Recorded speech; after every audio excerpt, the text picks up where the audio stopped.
Merry Christmas, Donald Trump wrote on his Truth Social platform on Christmas Day with a photo of himself and his wife, Melania. So far, so traditional, but the U.S. president-elect was just getting started. In another post, Trump wished Merry Christmas to all, including to the wonderful soldiers of China who are lovingly but illegally operating the Panama Canal. He poked fun at the Canadian Prime Minister, Justin Trudeau, and claimed the U.S. could annex Canada as its 51st state. For good measure, he addressed the people of Greenland, which is needed by the United States for national security purposes and who want the U.S. to be there. And we will. It was the type of diatribe that, if delivered by a drunk uncle at the Christmas dinner table, might be laughed off or undercut by anyone for dessert. But Trump, 78,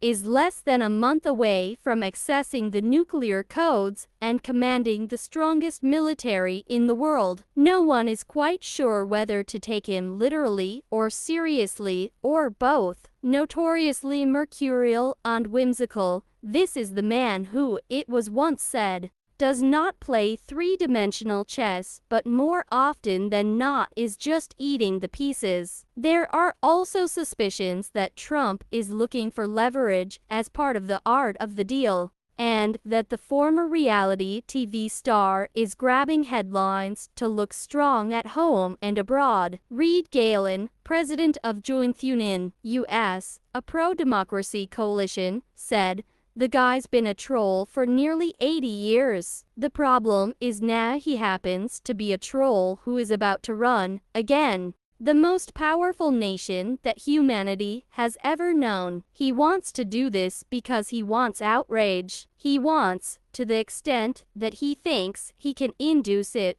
fear or panic. Chaos is the coin of his realm, and it always will be, because things being out of control is the only way he's in control." The idea of buying Greenland is not a new one for Trump. When he first raised the prospect of purchasing the vast strategic island, a Danish territory, during his first term in 2019, it was widely treated as a joke, but then Trump canceled a trip to Denmark after its prime minister, Mette Frederiksen, spurned him. Trump revived his push last weekend when naming his ambassador to Copenhagen, saying the ownership and control of Greenland is an absolute necessity for U.S. national security. But he received the same answer, with Greenland's Prime Minister, Mute Egeid, saying on Monday the resource-rich island is not for sale. At first glance, it all seems like political theater of the absurd, but Trump, the disruptor-in-chief,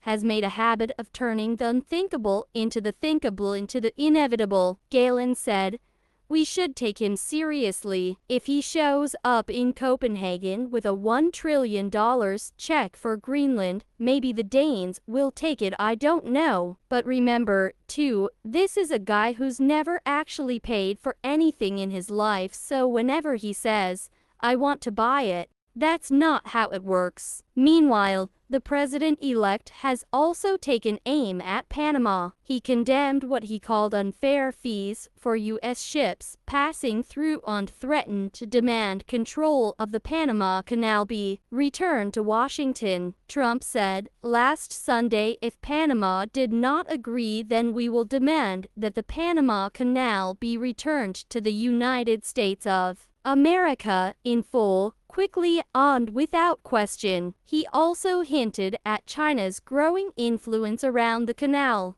which was built by the U.S. in 1914 to link the Atlantic and Pacific Oceans. It was returned to Panama under a 1977 deal. Panama's president, Jose Raul Mulino, dismissed Trump's threats, saying that every square meter of the canal would remain in Panamanian hands. Trump responded on Truth Social, "We'll see about that," as if two diplomatic spats were not enough.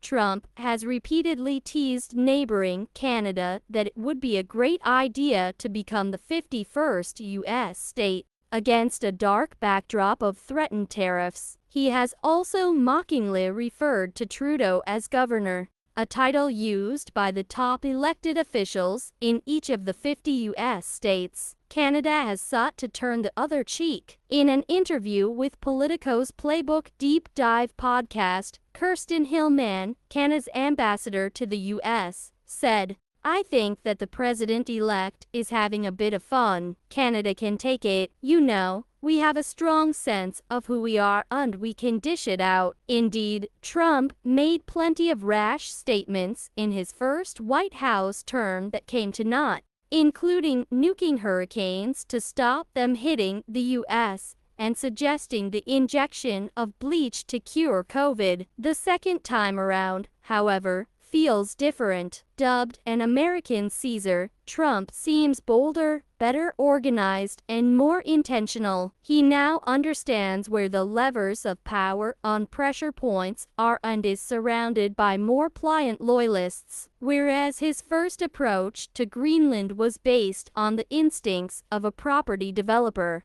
This time he is citing national security concerns, a sales pitch likely to have greater resonance on Capitol Hill. Few experts expect him to declare war on Canada, Denmark, or Panama, but they do perceive a combination of bluffing and bullying designed to throw allies off balance and achieve smaller wins. This harsh treatment stands in stark contrast to Trump's repeated praise for leaders including Russia's Vladimir Putin, who invaded Ukraine in 2022 in a land grab of his own. For some it is horribly reminiscent of the imperialist great game of the 19th century. Brett Bruen, a former global engagement director of the Barack Obama White House, said, "It's astonishing in the 21st century that we are still talking about global powers trying to take, whether by force or pressure, territory from other countries. We have the example of Putin trying to retake Ukraine. We have the example of China trying to take large swaths of the South China Sea." Brune, president of the public affairs agency Global Situation Room,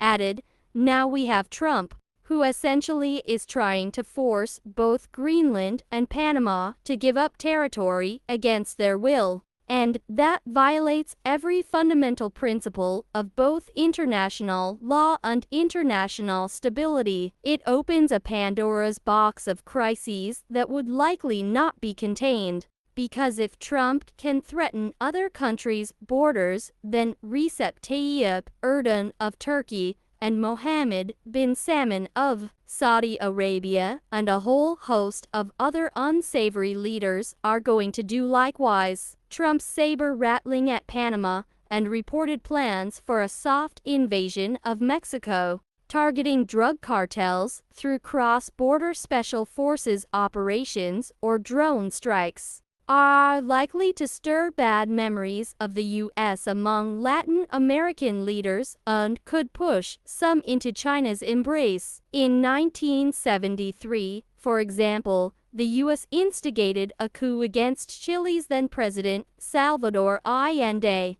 a socialist who had been democratically elected. In 1889, the U.S. invaded Panama to overthrow the military dictator Manuel Noriega, who had been indicted in the U.S. on drug trafficking charges. President George H.W. Bush told the nation that his objectives were to protect American lives, restore democracy, bring Noriega to justice, and ensure the integrity of the Panama Canal treaties before Panama took full control of it in 1999. Trump's sudden expansionism is doubly strange because he has sharply criticized past U.S. misadventures overseas. He obtained a series of deferments during the Vietnam War, railed against George W. Bush's invasion of Iraq, and boasted that he did not take the U.S. into any new wars during his presidency. His America First policy preaches isolationism, not foreign entanglements. But for Larry Jacobs, director of the Center for the Study of Politics and Governance at the University of Minnesota,